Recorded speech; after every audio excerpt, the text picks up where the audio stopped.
First of all, I'd like to offer my appreciation to Comrade Stephanie for that introduction, to the Uhuru Solidarity Movement and the African People Solidarity Committee. Special shout out to Comrade Penny Hess, Chairwoman of the African People Solidarity Committee.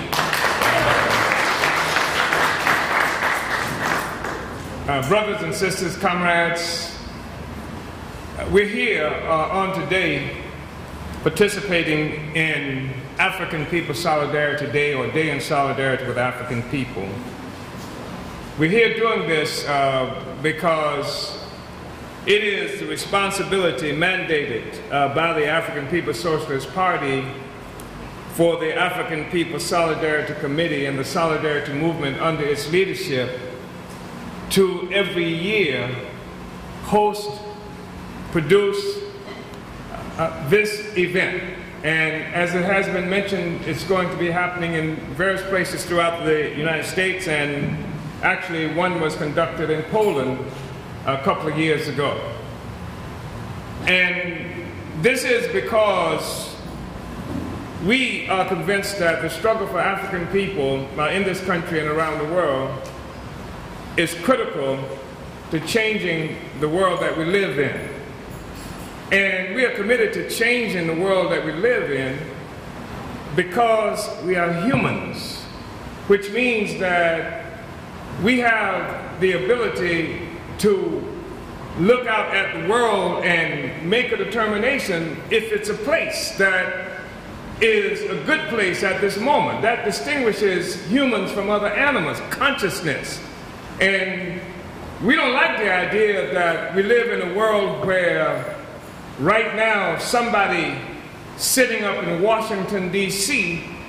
can sign a piece of paper, put his signature on a piece of paper, and it results in some kid in Colorado being able to send a missile that's going to murder somebody in Pakistan, Afghanistan, or some other place in the world. Don't like that. So there's something wrong with that kind of situation. So there's something wrong with the world where you have African people living on a continent so rich in natural resources that human life itself began there, yet the Africans who are there are attempting to survive off $1 or less a day, where people work all day just to get a meal. Then they wake up the next day and work all day just to get a meal. There's something wrong with that kind of world. There's something wrong with the world where the vast majority of the people on earth are fighting every day just to get clean water. Where the vast majority of people do not have clean water. Where people struggle, walk for miles to get firewood that they could use to cook with. I don't like that kind of world. And as a human being, I am able to make a determination that I will be engaged in changing this world. And so that's what we're about. And so we're here today. The African People Solidarity Committee is something that we have organized in the African People Socialist Party. We organized the African People Solidarity Committee because our investigations and our experience help us to understand that the vast majority of the resources on earth is in a white community somewhere on this planet.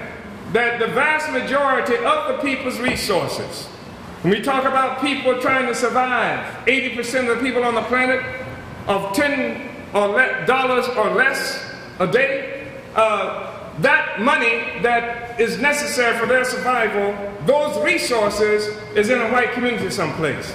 When you go to a place like Sierra Leone, or Ghana, or Congo, or most of the other places, especially on the continent of Africa, but various other places as well, and you try to drive down the streets and you find out that the streets are nothing but potholes. And it is because that street, that should be in Freetown in Sierra Leone has paved the street in Manhattan or Houston, Texas. That's our street.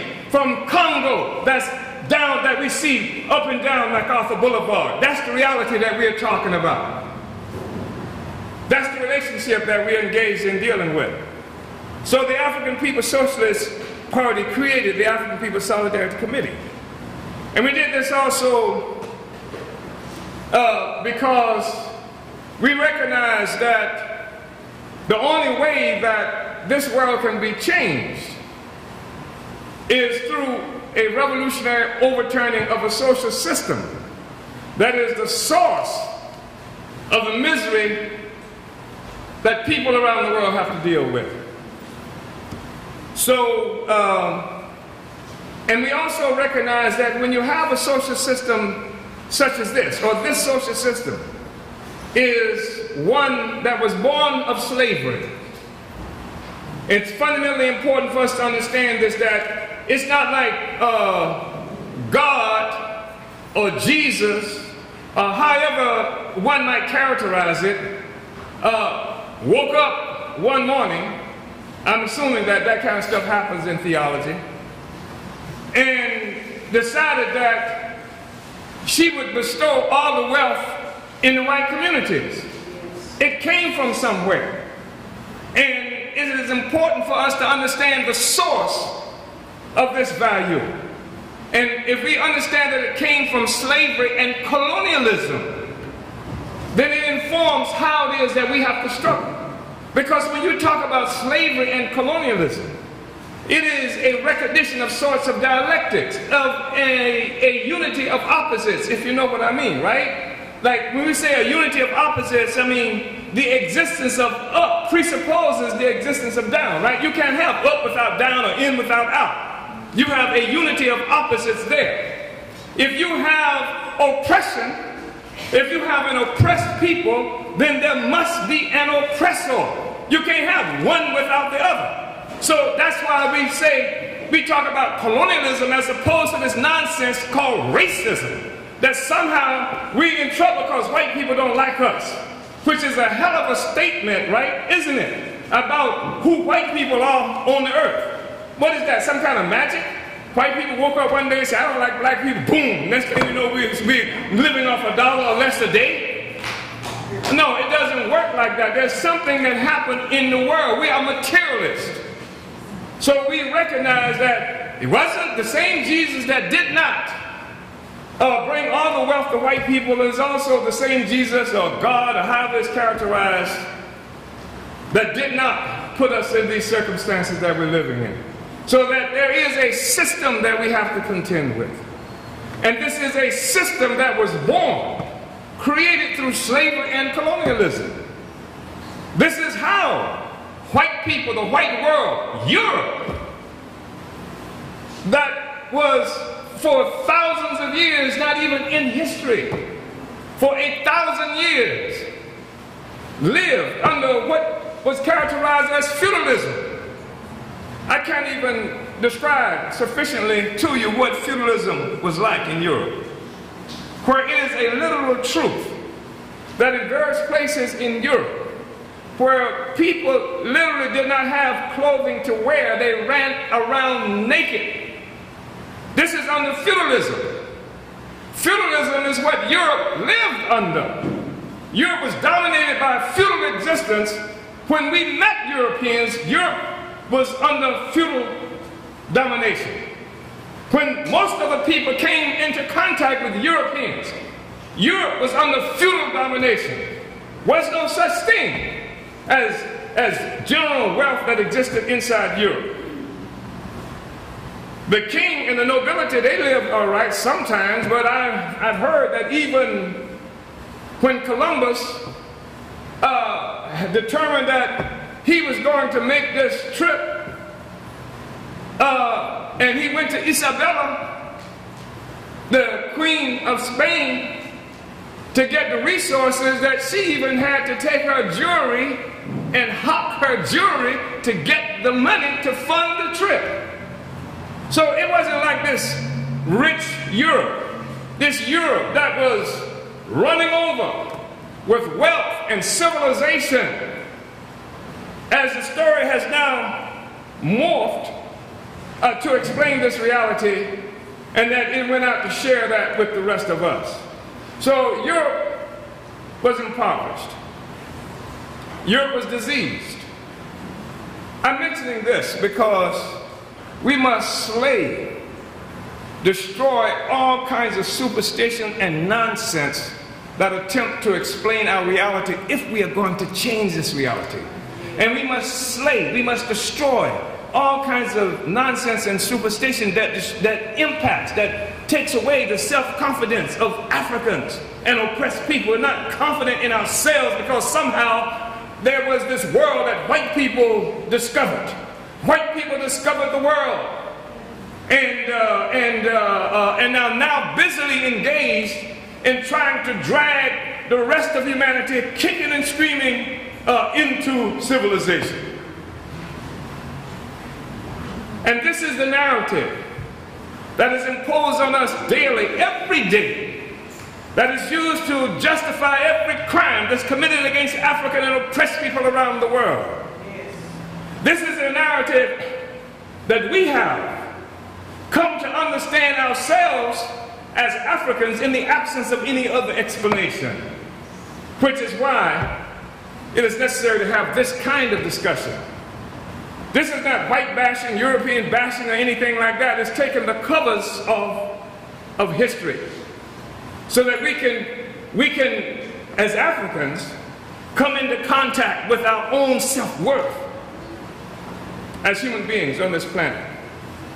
So, African People Solidarity Committee was created, and it has a responsibility to organize days in solidarity with African people and to take this message out and win other white people and win others who are not Africans into a stance of solidarity with the just struggle, of black people to be free, self-determining, charting our own course in history, right? We do this, recognizing that it was this slavery, this colonialism that we are talking about that created the order that the whole world has to contend with today. It's not just an Oakland reality. It's not just a U.S. reality. It's the world has been shaped by the emergence of this world economy, this political economy that's recognized as capitalism. But capitalism itself was born from this thing that we recognize, we call imperialism, empire. The word imperialism comes from the term empire. And what you had is Europeans left a starving and diseased Europe to try and rescue themselves, and went to various places in the world, including Africa, and kidnapped African people. You know, we talked about Mike Brown, and I'm going to say something about that in Ferguson. We mentioned Mike Brown because he's well known because of the resistance there.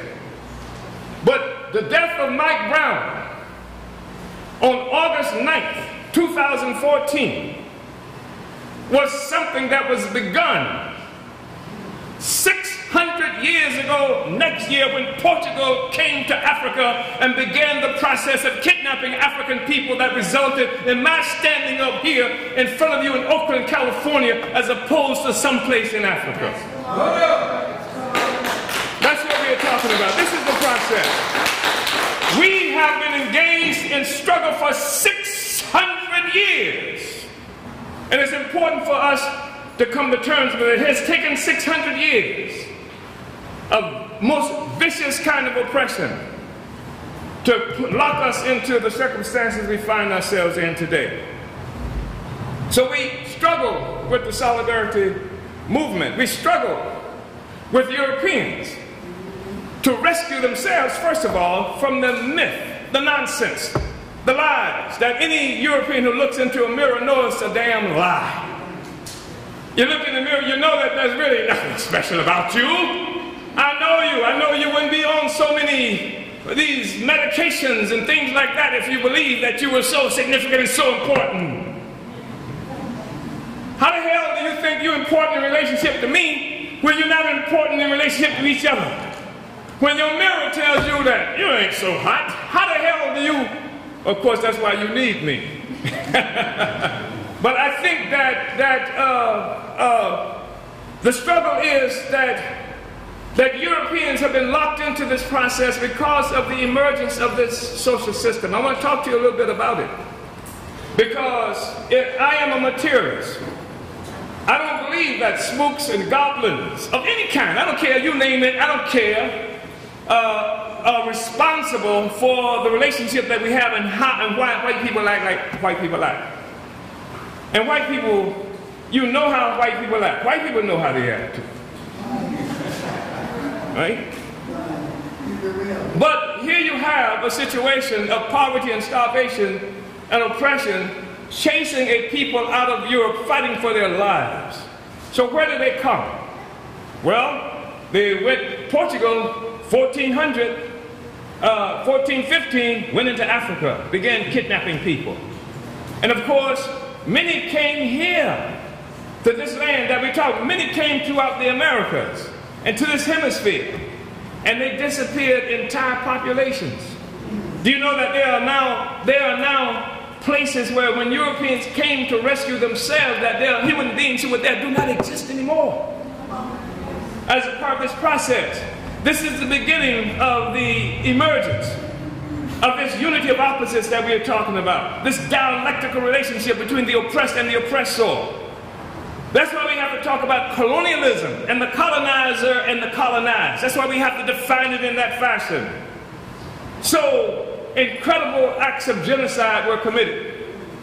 And as a consequence of the theft of these resources, as a consequence of the theft of human beings and human labor, we see resources now going into Europe that was impoverished, that was diseased, that such poverty and disease being the basis of European leaving Europe in the first place to come here and other places.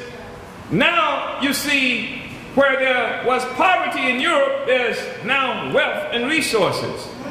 Where there was wealth in what we now call the Americas, there's now poverty and disease. Where there was wealth in what we know as Africa, now there is poverty and disease. There's poverty and disease as the consequence of this relationship, this financial relationship, this economic relationship of selling people, stealing their resources, and transferring those people, those resources to other places that satisfy the needs and aspirations of Europe as opposed to our people. How are you going to be talking about fighting against racism solving that problem? How the hell does the problem that fighting against racism solves is the problem that those people have or would have if you ever woke up. When you're fighting against racism, I mean, that's like, just think about this. If Buster Douglas had listened to Mike Tyson, he probably would have gone into the ring trying to make Tyson like him.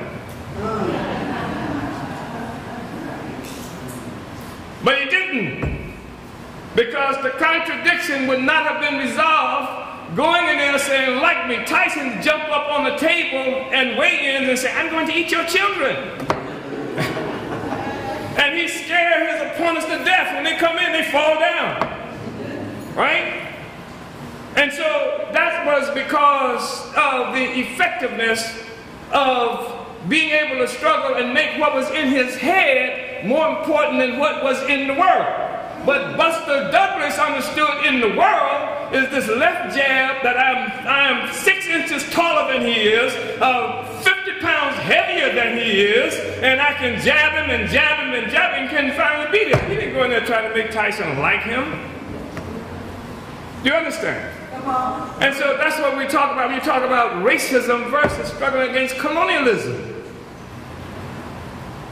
When the police come to your community, they don't come singing, we shall overcome. They don't bring Bibles and hymn books. They recognize there's a material relationship there that they have to protect. It is called colonialism. Okay, so here you have the situation where all this wealth comes into Europe. And societies are comprised of an economic basis the economic base, right? And then flowing from and responding to this economic base is what we refer to as a superstructure. And the superstructure is the ideas, it's the institutions, it's the legal systems, it's even religion, cultural things respond to this superstructure. So if you have an economy, an economic base of slavery and colonialism, what kind of ideas will it produce?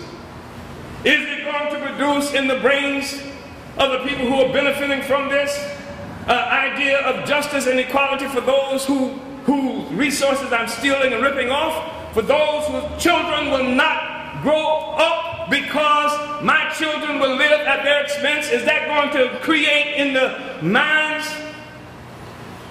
in the institutions, in the legal system, is they going to create a legal system that will say it was wrong for George Zimmerman to gun down Trayvon Martin? Are they going to create a legal system that says it is wrong for the police to occupy our communities just like they occupy Afghanistan and Pakistan? They're not going to do that.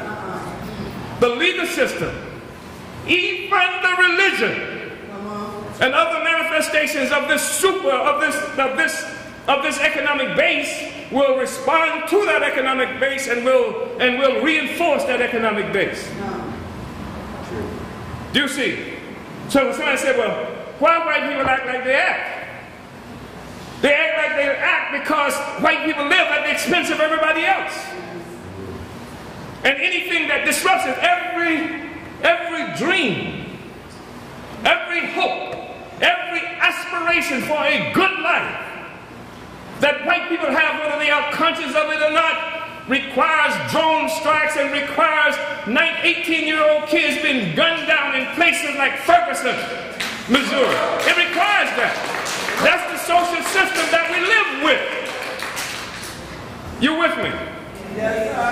I think it's really important for us to slay all these old dragons, all these old fantasies about the relationships that exist in the world and get to the core. Why does it exist like that?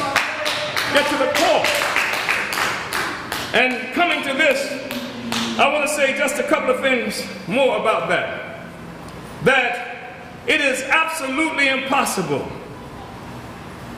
was impossible, when the Portuguese came there to Africa in 1415 and stuck an African on that ship and dragged that African fighting and screaming. Oh my God. You know, we didn't leave willingly. We didn't. We didn't leave willingly. Back there, we were intelligent. Yeah. And when the Dutch came to Jamestown, Virginia, in what was that? What year was that? 1619. After having kidnapped Africans on the continent of Africa. When those Africans, in every instance, when those Africans got on the ship in Africa as Africans, in every instance, when they got off the same ship, they were still Africans. How the hell you get on a ship as an African and get off as a Negro?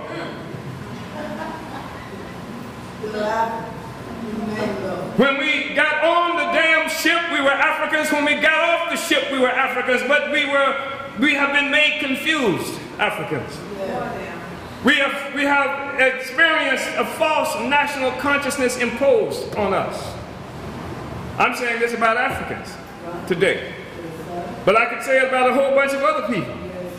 Africans and the indigenous population here are the only people who did not come here looking for a better way of life.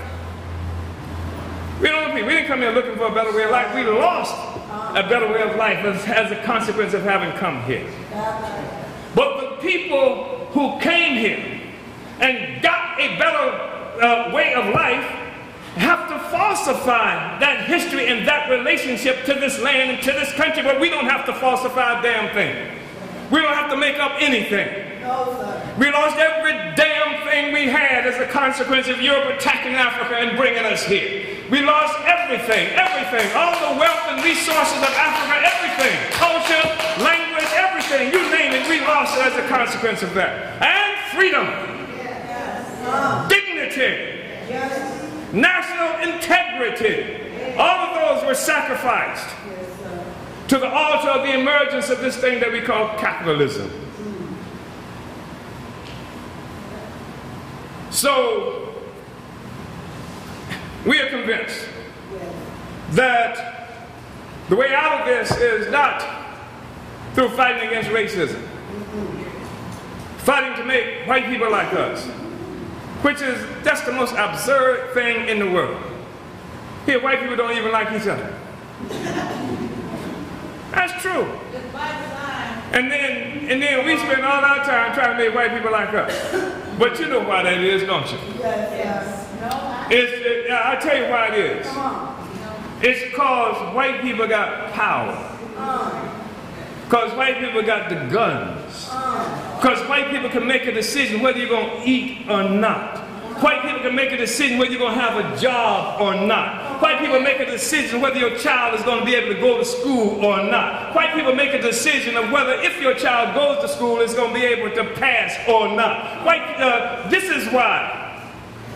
That's why. And if you can say that that is why, that is the real reason that we're struggling to make white people like us, then we come smack dab to the fact that it is power that is the real issue here. It is power that's the issue here. And so if we want to change our circumstances, change our relationship with white people, it is not about making them like us, right? It is about acquiring power for ourselves. Does that make sense? Does that make sense? Does that make sense? It is about acquiring power for ourselves. And guess what? The more power you got, the more people like you. It's true. That's why you like white people. Because they got the power. So if you want to flip the script, then it's absolutely necessary for us to struggle for power. And I'm saying this because the task of the African People's Solidarity Committee and the Uhuru Solidarity Movement during the day in solidarity with African people is to win solidarity among white people in particular with our struggle. Not to win solidarity with some struggle against racism. If I was fighting against racism, how the hell do I know when I won? Yes. Does somebody come out with a white flag and say, we surrender? Is there a peace treaty that's negotiated there? No. No, when you're fighting against colonialism, you know when you won. Because you're in the driver's seat then. So this is the critical question that we're confronted with as a people. And the other aspect of that is this. As African people, our oppression, our relationship, our experience with Europe and with imperialism was fundamental to the creation of capitalism itself as a world system. It was the fundamental thing. Other things happened as well, but Africa, the so-called slave trade, I'm not just talking, the book that Penny was referencing a moment ago was talking about the emergence of capitalism in America. But capitalism did not emerge as an American system, it emerged as a world system. As a world system. And the building of the economy here in this country through slavery was simply a mirror of what was happening throughout the world with the captivity of African people and being worked like beasts. In places like Barbados, the average lifespan of an African was 7 years. Worked to death in 7 years. I have to mention that because we are also the most slandered people on earth. We're the barbarians. We're the ones who don't have civilization and what have you, while our oppressors, sometimes in their pinstripe suits and living high off the hog, so to speak, right? They're the ones who define reality. They're the ones who create the narrative. They're the ones who create the universities. They're the ones who develop the curriculum. They're the ones who say what the norm for civilization should be. They're the ones who put us in these circumstances that we are confronted with.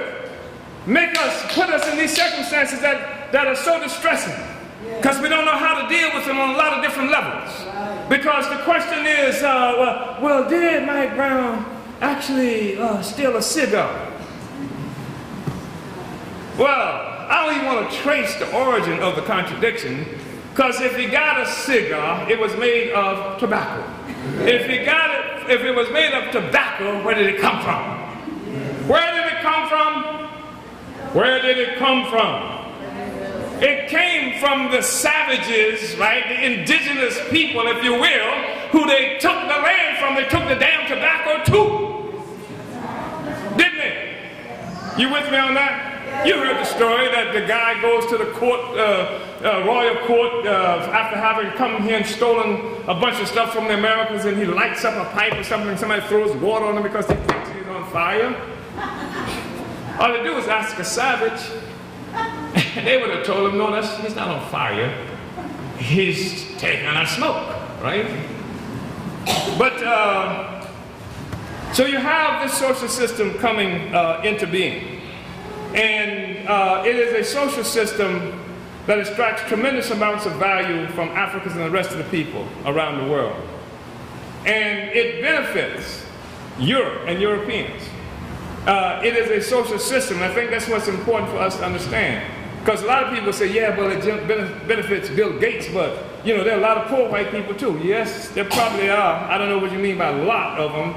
I don't, you know, but, and I'm not being facetious here either, because I struggle with this whole notion of the poor white people. I really struggle with that for a number of reasons. Not the least of which is that you find all over this country and all over the world, people who are living in squalor, in the worst kind of squalor, disease-ridden squalor, so that all these resources are going to these centers of Europe and to North America and the poor white people. But we're talking about a social system. When we're saying it is a social system, we mean there's social wealth.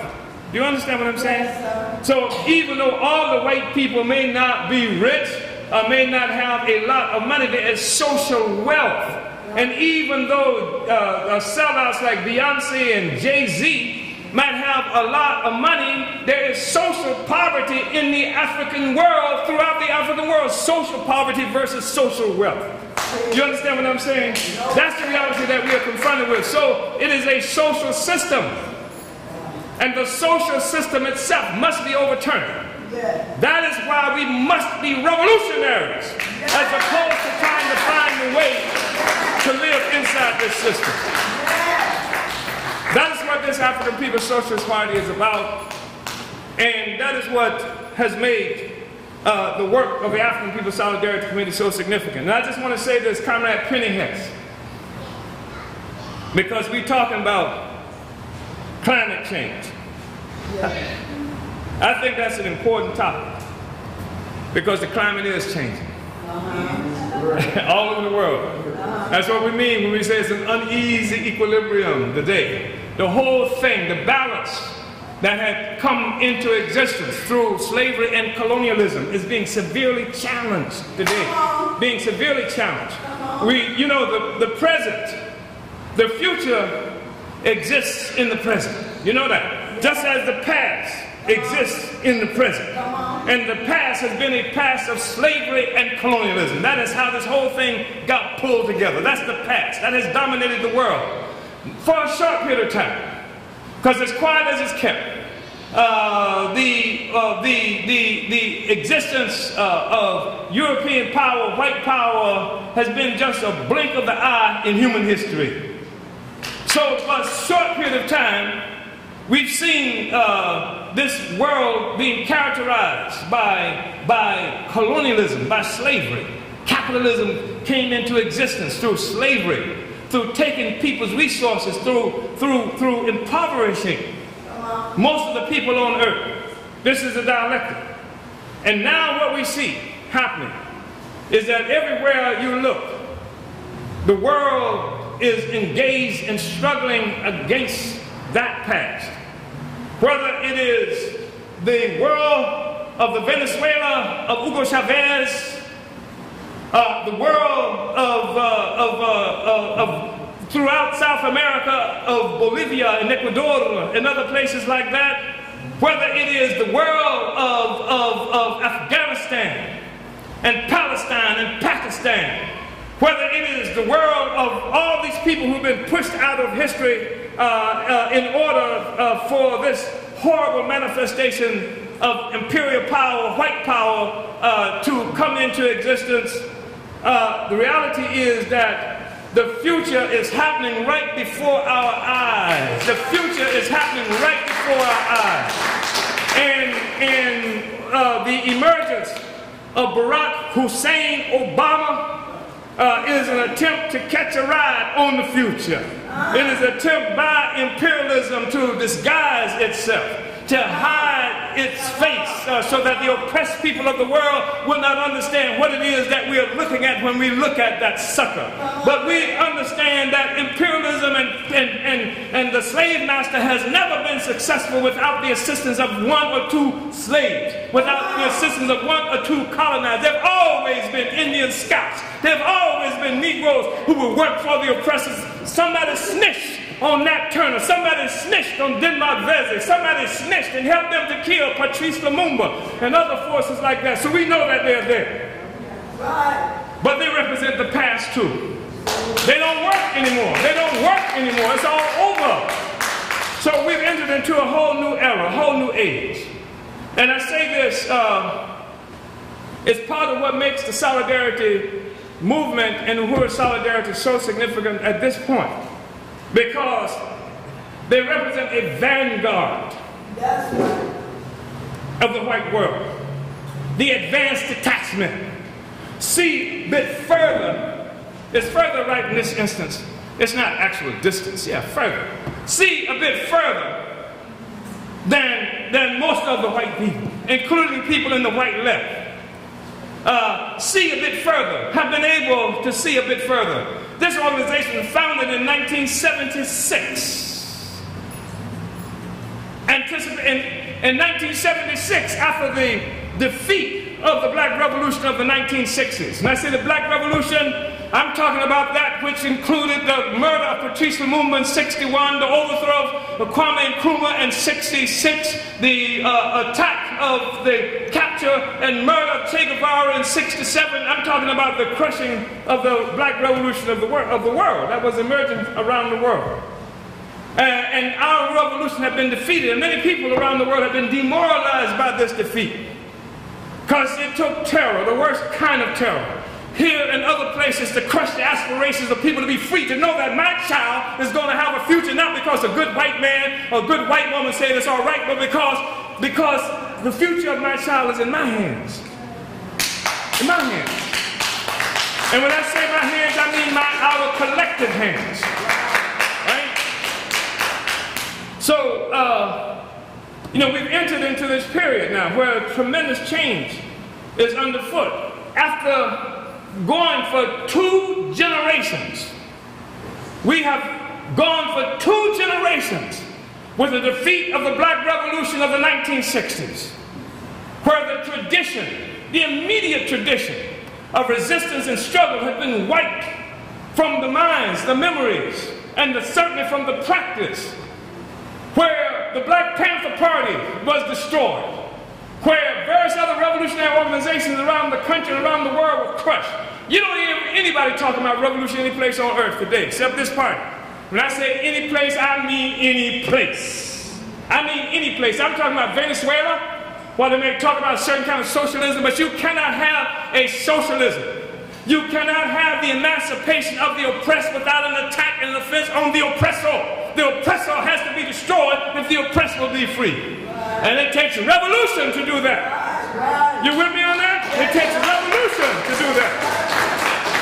And for 2 generations, the people been without revolutionary example. They've been, though, almost for an entire generation, they've had the benefit of resistance. Resistance happening around the world. Resistance, they've gone for almost 15 years without being able to crush the resistance in Iraq and in Afghanistan. What a telling story. Here, You got the U.S. with all the military muscle, more than any place on earth. And they can't crush those people in Afghanistan who just barely have enough bread to feed their children. That's the resistance people have seen. People have seen Hugo Chavez defy them in the U.S. imperialism in sometimes relatively unpleasant ways. To stand up at the United Nations and talk about spelling the sulfur from George W. Bush. Come to the United States and the United Nations and slap them in the face. This is unthinkable. You have to really understand how things are changing in the whole world. It's unthinkable that somebody would come from like a place like Venezuela that has been considered the backyard of the United States, been considered a banana republic, just there for us to rip it off. And then you've got this man stands up and talks about, smelling the sulfur. You've got people everywhere fighting, resisting. And you've got a generation of African people and others, even though they have not seen discussion of revolution, what they have seen. And what they must be summing up in many ways is that the U.S. is not invincible. That they see everybody. They've grown up with unending war for 15 years. War, war, war, war. And we are entered into an era where unending war will be the norm, has become the norm. And so that informs them. So that is in part why on August 9th, when police gunned down Mike Brown in Ferguson, people weren't saying, let's have a meeting and call the police and offer them more training. I don't know if you read the papers, but I was reading papers, and the thing that struck me about Ferguson right away is they were saying, kill the police. Whoa. Used to say off the pig, but kill the police, that works. It is certainly a statement, it is a statement of a definite move in the consciousness of our people in our communities. Nobody is supposed to be able to walk into your community and gun you down at will and nothing happens to them. Nobody is supposed to be able to do that. You can't respect yourself and your oppressor can't respect you. Even when they killed Che Guevara, they respected him. Even when they killed the people who are resisting, they respect them. But they just walk around allowing somebody to come into your communities. That's why they hated Uhuru after Lavelle Mixon. Anybody remember that? Yes. Lavelle Mixon stood up and did, what was it, four? Hit five. You see what that missing that day on the firing range would do for you? But you have to resist. You have to, and that certain consciousness has changed. And peoples around the world who engage in struggle. And the consciousness of people in Ferguson has been impacted by what is happening in Afghanistan, what is happening in Iraq, and of course what is happening in African communities here and around the world has impacted on the consciousness of people as well. So it is our task to take revolution to them. I would say just a few other things, and then I'm going to sit down. One thing I want to say is that I went into Ferguson, and I went into Ferguson because I was in a meeting with the Central Committee of the party, and people are watching news, and Al Charlatan is in Ferguson. And they told me to pack up and catch the first thing going that way. And so I went into Ferguson. And if you weren't in the movement during the 1960s, it's hard to understand what Ferguson was like. Is like, I should say.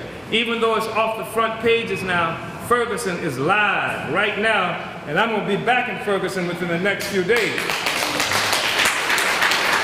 So I went into Ferguson, and I'm hearing summations of what's been going on. I'm hearing summations from people who are involved in the movement, in the struggle, and some from one of the organizations. He's saying that when this brother was killed, Mike Brown, when he was killed, he went to the scene. And he was saying, well, on Monday we should have a demonstration. People said, no, we marching today. You understand? We marching today. And that's the thing that kicked it off. And the young people, young African working people that day made a move. And that was beyond what the so-called leadership was prepared to do, right? They wanted to move at that moment. The same ones who were saying, kill the police. I'm willing to bet. And they began this process.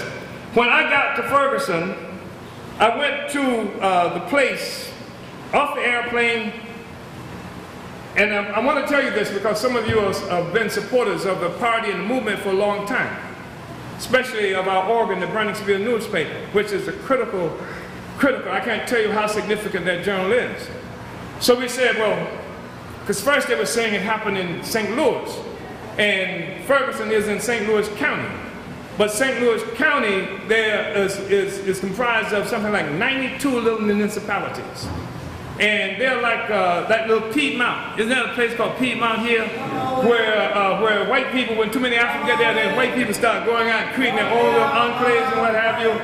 And so they did that too. But Africans end up finally outnumbering them in Ferguson. So she said, well, who do we know in St. Louis? We have any contacts in St. Louis? And somebody said, well, go to the Brenningsville subscription list. So that's what we did. Went to the Brenningsville subscription list and discovered this wonderful name, Denise Justice. So that sounds about right. And called this sister, and I said, sister, we want to come in there. And we got trying to find out who should we be in contact. She gave us all the contact information. Said, there's this brother and this organization, they're doing this organization, they're doing this, etc. Gave me the phone numbers for everybody. One wouldn't respond to it. I said, well, I'm coming in, you know, on such and such a day. She says, well, I'll take the day off. And she met us at the hotel when we got there. And then we just dropped the bags off and then went straight to Canfield. Canfield Drive is where that brother was gunned down. And the blood was still on the streets there. And the people that put up the memorial for him. And it's striking because in Ferguson, the morale of the people is just so extraordinarily high. And the generosity of African people has been freed up. All of the stuff that we do to each other all the time, that stuff wasn't happening in Ferguson because we've identified the real enemy. And once we start fighting against the real enemy, then all that stuff that we take out on each other because we are oppressed, it's just gone. It was mind-blowing. It was mind-blowing. So I get off, I go to Ferguson, I get off in Canfield. And I walk into the middle of people are standing around. They got set-ups, people are making speeches, groups of people and what have you, and I join the mix with them. And then the spontaneous marches and demonstrations happen. I joined the marches with them, and you go. It was 100. The temperature was 100 degrees plus. Okay. And so we're marching in Ferguson, and then somebody steps up and says, "Here, take this." And people are passing out these cloth, you know, like towels, you know, and people are passing them out. And then once up on West Florissant, which and Canfield, what they call ground zero, because that's where everything happened. The sister's sitting up there, and she's in a car, and she's got these cloths in ice water. And she says, "Here, take cloth," and they're just passing out. Somebody says, "You need some water?" I mean, this is what's happening all over the place. I mean, just the generosity of the population, you know, just exploded all over everything because we were really engaged in fighting against the oppressor. So we're in Ferguson, Missouri, and you know, there's a rally happening over here, demonstration happening over there. A group of family members just walk up and stand up on West Florissant, and they get a piece of cardboard and they write a protest message on, stand up and hold it up. just in the streets. I mean, this was happening all over the place. Church having a meeting over here. We were going to a meeting to St. Mark's, going to this church, and we get to St. Mark's and it doesn't seem to be open, so we go to another aspect of the church. There's a meeting happening over there. So we go in there, they say, hey, no, you're in the wrong meeting. This meeting happened, this meeting's all over the place. Well, what an extraordinary place to be, right? People want a fundamental transformation. And so we became a part of the coalition, the primary coalition that's been doing stuff in Ferguson. Now, you know what a coalition is. A coalition is clearly a statement of a certain kind of unity. But the existence of coalition is also a statement of disunity, right? Because if everybody was united, then you'd all be in the same organization. But you're not in the same organization, so you've got these different organizations come together that has succeeded, and we've succeeded in making unity, the unity of the group, the primary thing. Now, the problem in Ferguson, a problem, is before we left, the thing we were concerned about, there's no coherent message coming out of Ferguson. There's no coherent statement coming out of Ferguson. And except kill the police. That was pretty coherent. That was eloquent as hell. So you've got preachers, NAACP, Urban League, other kinds of group, but the African working class didn't have their own independent organization, which meant that the African petty bourgeoisie in general was providing most of the obvious kind of leadership, most of the organizational leadership, making most of the determinations about what was going to be happening. What the media would be hearing is what the petty bourgeoisie, because that's where they're most educated, most organizationally sophisticated and stuff like that. So we went into this coalition, and with the understanding that in a coalition, you don't get everything you want,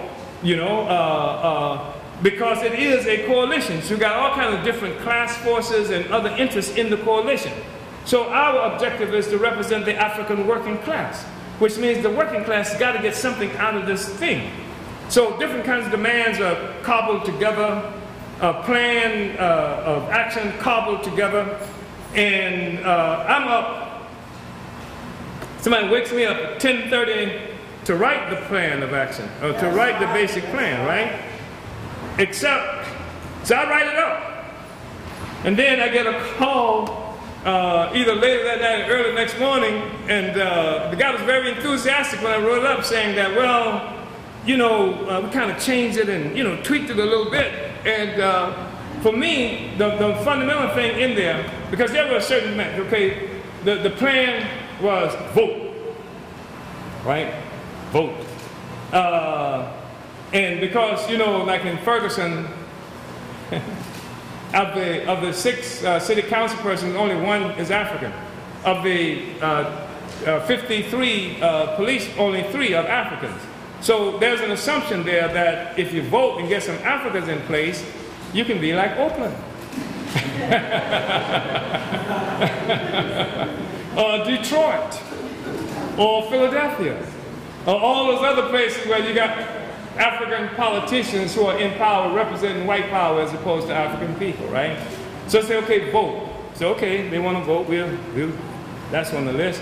They say, okay, the other thing that's got to be, we want everybody to join an organization. Okay, we'll go down with that. Then they said we have to have an economic impact to get them to do what we want them to do. That is the system. So we're going to say we're going to boycott Burger King. I said, okay, we boycott Burger King. I said, okay, let's say we boycott Burger King because Burger King is based in Florida.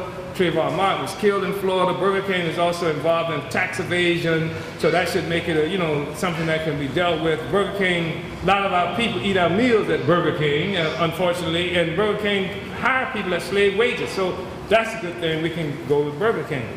And so I'm saying that everybody needs to leave here committed to wherever they go, fighting for community control of the police. If somebody's going to be running around in your community with guns, then the community should be in control of those people. 1. The Community Control Initiative also called for the establishment of a national database so that any place that African was attacked by the police, etc., there's some place we could record it and then send it into this database so we can have all of that, you know, as a kind of empirical data about what the hell is happening to us. And then third, we want to create a situation where we want all the Africans all over this country to use whatever devices that we have to record any encounter that we see anybody is having with the police in our community.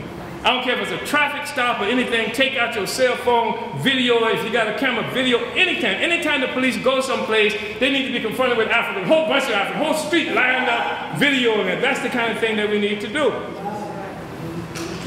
But they left the name Community Control of Police Initiative and then called for a police review board instead of all the other stuff that had been included in that.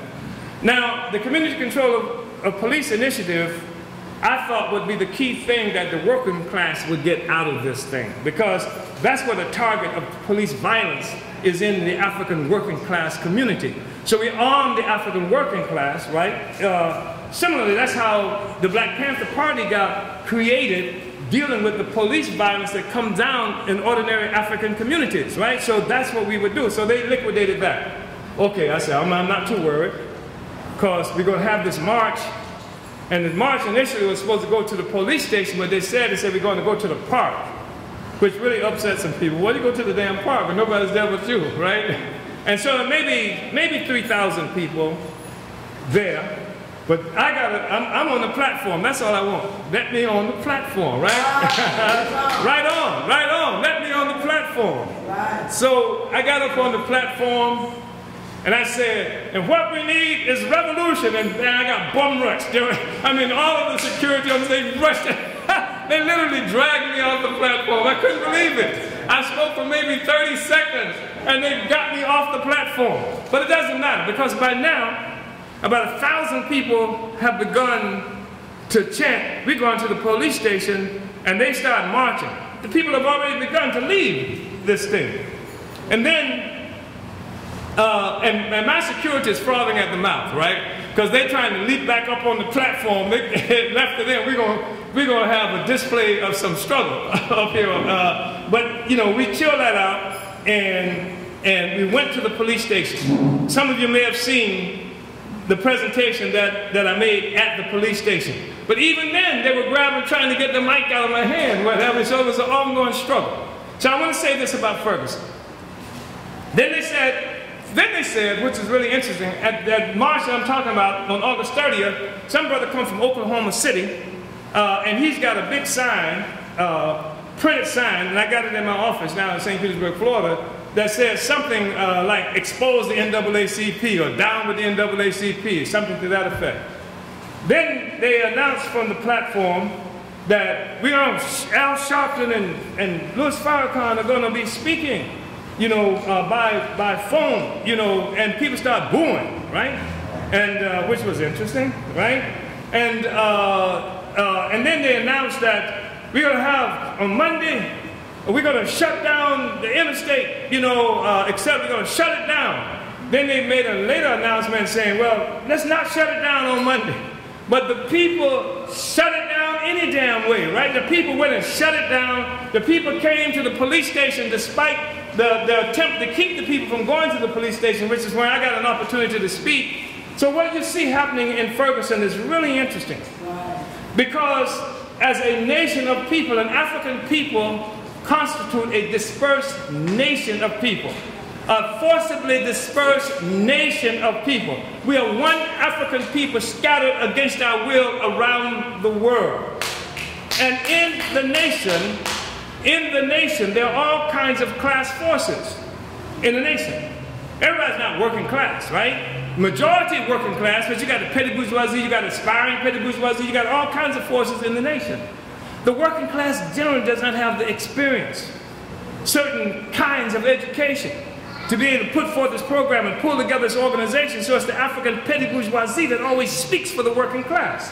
It's the one who does the press conference, gets the media and stuff like that. So even though they're only speaking for 15 of them, they give the impression of speaking for all the black people. You know what I'm talking about. You see them all the time doing that kind of stuff, right? So the African working class is engaged in this struggle. There's an ongoing class struggle that's occurring within the general struggle for national liberation.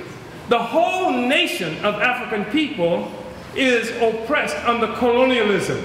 But liberation for the African petty bourgeoisie means something different than liberation for the African working class. Because liberation from the African petty bourgeoisie is simply a liberation from the restrictions placed on them by white power that prevents them from joining white power or becoming what it is they want to be at the expense of the rest of the African people. You understand what I'm saying? So what we saw happening all down the thing was this class struggle. The workers are trying to express themselves. The workers were the ones who were saying, kill the police. The workers were the ones who were being denounced from platform by people like Al Sharpton. At the funeral for Mike Brown, I was there. It was the most shameful display that you ever want to see. Where Sharpton, in his $1,000 plus suit, in his freshly liposucked body, with his perm touch-up, right, is regally walking down the aisle, at the church. And behind him, this obviously very poor working class family, Mike Brown. Some of whom got on short pants, oversized t-shirts and stuff like that. And then this Negro becomes a spokesperson for that family. And then he gets up and makes a very militant speech, very militant. And if you don't do such and we're going to do this, we're going to march, we're not going to stop, etc. And what we're going to do, if you don't get it right, we're going to vote.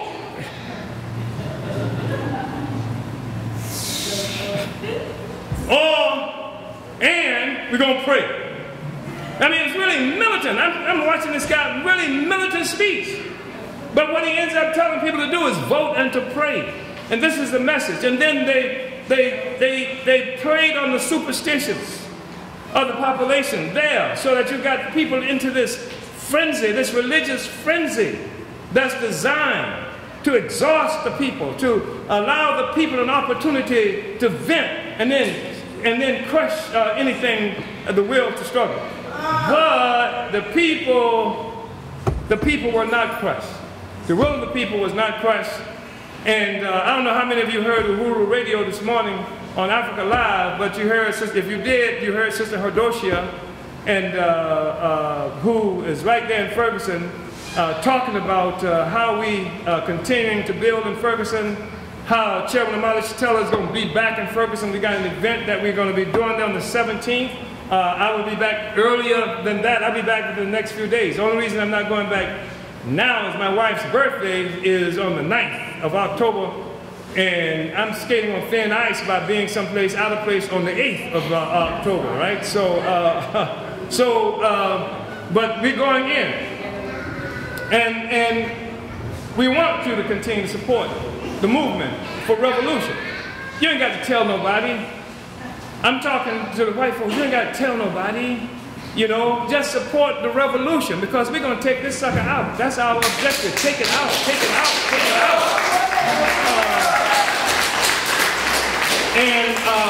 Right now, we're searching for a place that we're going to have to pay for, that we can pay monthly rent, an apartment or something that we can have a month by month, rent.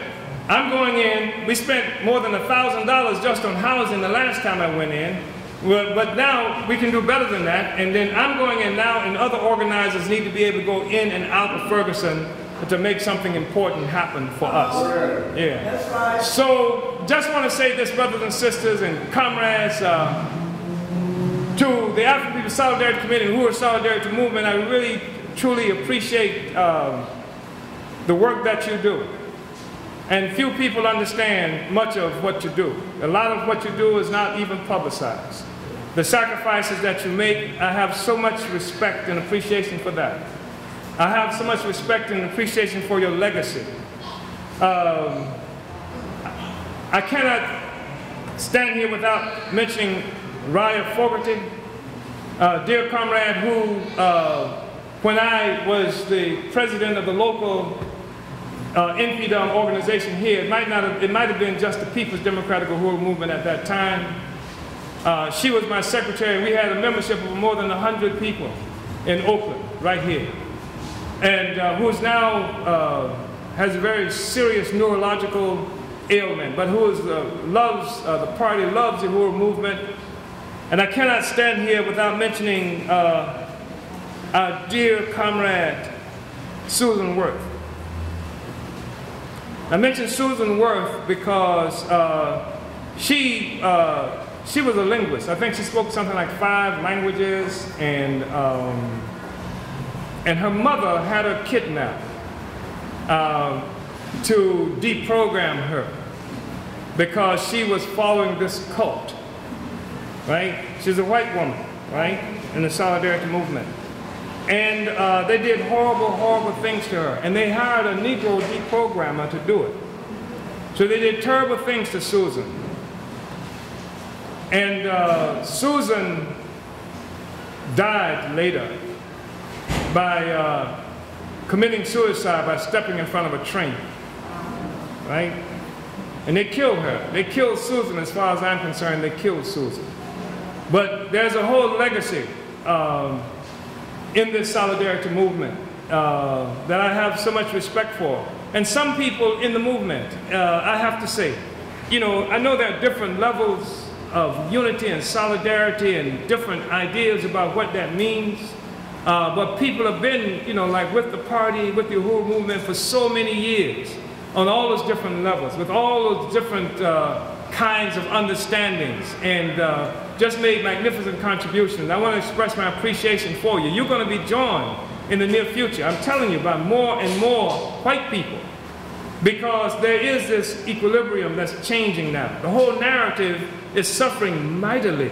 It cannot be sustained anymore. The land, the superstructure is being challenged by the challenges to the actual economic base that's happening here, with people struggling around the world, changing the relationship they have with colonialism. It's being changed by the fact that they can't do what they want to with Putin, because as one of the people in Russia said, that we're the only country that can reduce America to a nuclear axe, right? They can't just push everybody around anymore. The narrative is being changed by different forces who have different kinds of interests. The whole thing is being scrambled. It's coming apart at the seams.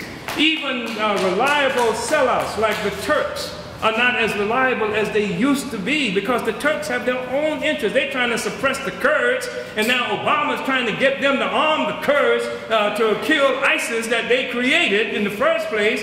And Turkey can't support the Kurds because they are suppressing Kurds there. And if the Kurds get too well armed, and the Kurdish Workers' Party has been the most effective fighters on the ground against the so-called ISIS or IS.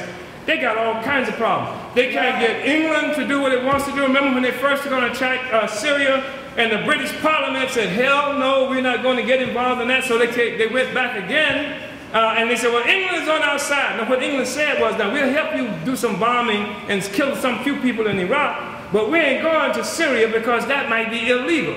I mean, it's just nothing is working the way it used to work for them. It's all over. It's a dying social system.